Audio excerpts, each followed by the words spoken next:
જય શ્રી કૃષ્ણ બધાને.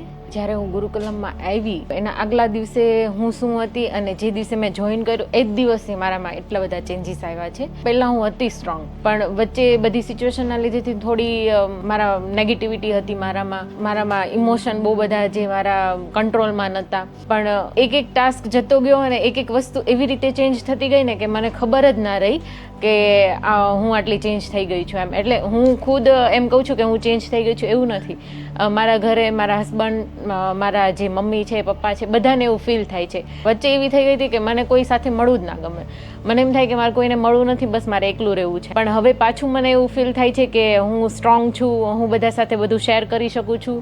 અને મારા માટે તો હું લાઈફ ચેન્જિંગ પાર્ટ હતો આ ગુરુકુલમ. પણ એક વખત બધાને કરવું જોઈએ, કેમ કે એ કરવાથી એટલો ચેન્જ આવે છે, જેટલો પોઝિટિવ ચેન્જ આવે છે ને કે જે એક્સપ્લેન જ ના થઈ શકે એમ. પહેલા તો મને ગુરુકુલમનો વિચાર જ હતો, પણ આમ જોઈએ ને એમ થતું શું હશે એમ. મારામાં તો છે ને પહેલા તો સહન શક્તિ જ નહોતી, પણ આ ક્લાસ કર્યો ને દિવસે દિવસે અલગ અલગ ટાસ્ક આવ્યા ને એટલે આમ એમ થયું આમ ના, ધીરજ રાખવાની.